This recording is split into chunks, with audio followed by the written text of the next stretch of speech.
There are heated exchanges online about the segment classifications of the S70, whether is it a C or a B segment. Proton claims a 0 to 100 sprint time of 9 seconds, and that I believe is...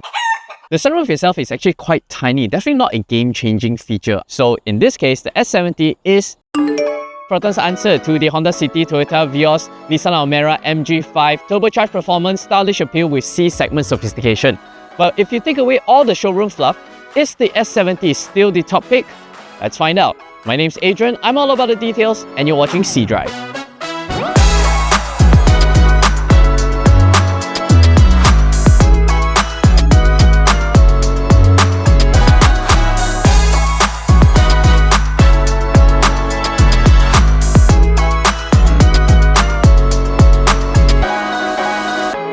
The S70 is a successor to the short-lived Proton Preve, positioned as their C-segment sedan, but with a pricing that matches common B-segment models.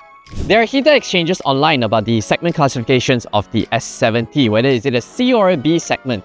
Well, if you whip out the measuring tape, the MG5 actually has a longer wheelbase and length compared to the S70, but the S70 is longer compared to its Japanese rivals. You see, in China, there's actually a set classification of all of the aforementioned models. As long as you have a wheelbase of between 2500 to 2700 millimeters, you're considered an A segment. In Malaysia, there's actually no set parameters or well definition of the segment classification. So it's entirely up to the brand's own classification. So in this case, the S70 is a C segment. The way I see it, based on the gimmicks available on the S70, such as the welcome light animation, the tail light sequence, is definitely a class above. But what is not a class above? It's its keyless entry. You see, unlike other Proton or Geely era Proton models, which comes as a proximity sensor for the keyless entry, the S70 actually uses a button like the Saga, Persona, and it's only available on the driver's side. So it's actually quite inconvenient when I want to open up the passenger side door for my passenger princess. I have to fumble around, look for the key fob, press unlock, and then only I can welcome her on board. Over to the rear, there's a nearby auto unlock trunk feature where you have your keys in your pocket, stand behind the car for a couple of seconds, and the boot automatically pops up. However, because it's not spring-loaded, so it doesn't open all the way up like, say, a Volkswagen model. But regardless, it opens up to 500 liters of boot space, which you can easily swallow this large-size suitcase, as well as a check-in bag, with plenty of space to spare. And underneath, there's a space-saver spare wheel. If you need more space, you can fold the rear seats down. But not from behind here. You have to do it from the seats.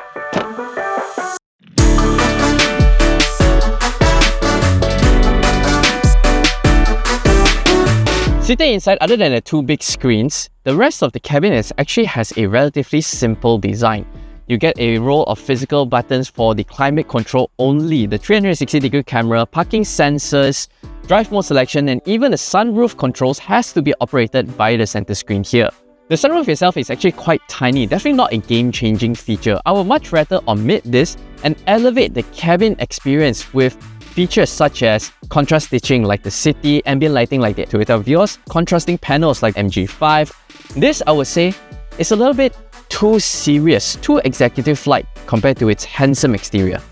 However, one feature that Proton one-ups its competitors is the Proton Link connectivity, which you can remotely control the car's main functions such as remote engine start, your air conditioning, your location, the sunroof, windows, all via the Proton Link app.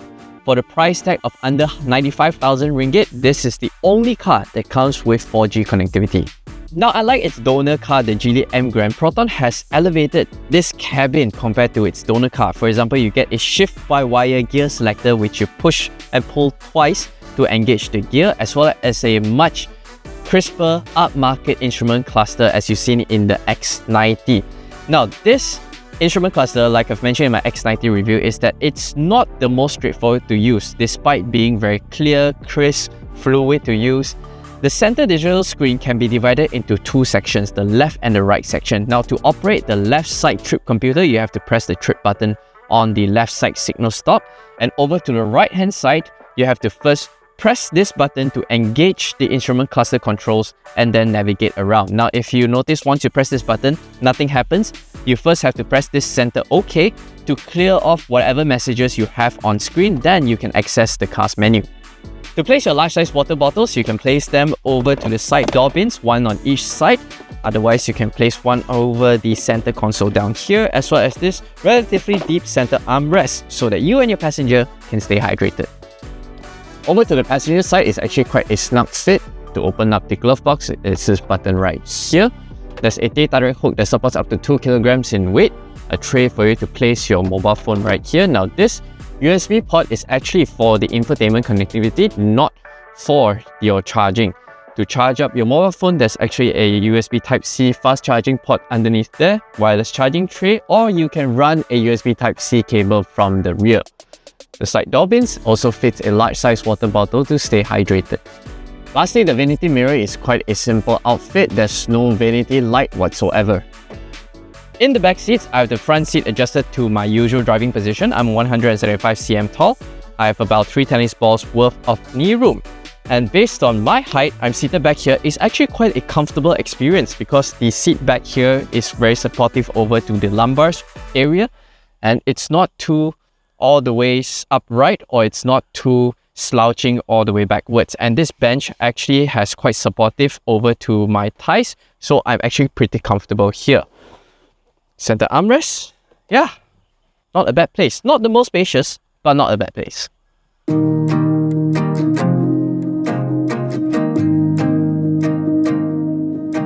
I've experienced the Geely M Grand in China, and the donor car suspension is very wallowy, incredibly unsettling over undulations. But this PROTON S70, despite running the same tire and wheel combo, the 205/50R17 size, actually feels completely opposite thanks to PROTON's ride and handling tweaks. Again, it's that nice, firm-ish ride that settles very quickly over undulations and bumps, yet it doesn't send a jolt down your spine when you hit potholes.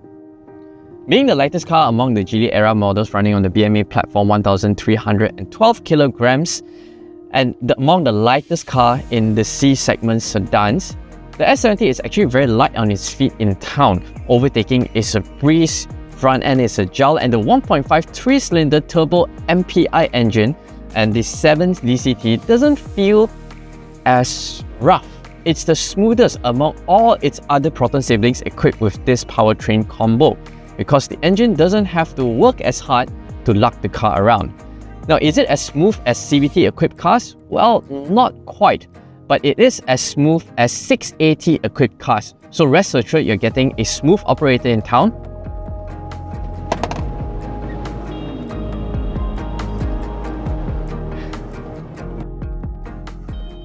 And a punchy partner during spirited drives. Out on the open road, being the lightest of Protons to be equipped with the 1.5 3-cylinder turbo MPI engine, you definitely feel the speed building up. Proton claims a 0 to 100 sprint time of 9 seconds, and that, I believe, is a realistic figure. Now, you won't be beating Honda Civic turbos at the traffic lights, but anything else in this price bracket, you can confidently give it a go. The S70 is an eager dancer around the bends, happily switching directions according to your inputs.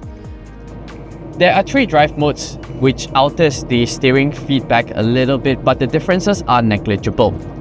If you're looking to amp up your fun experience with the S70, I would suggest grippier UHP tires paired with lightweight alloys, as well as a performance front brace to tighten up the steering feedback.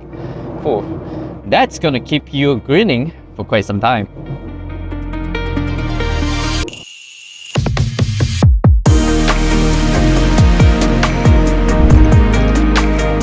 The PROTON S70 is an incredibly appealing product based on its exterior styling and driving experience. If only it came with a swankier interior and I can't overlook the basic keyless entry, it would have been an easy recommendation. But otherwise, it is still a very solid choice for those who are looking for a good mix of performance, exterior styling, comfort, and practicality in the sub 100,000 ringgit mark.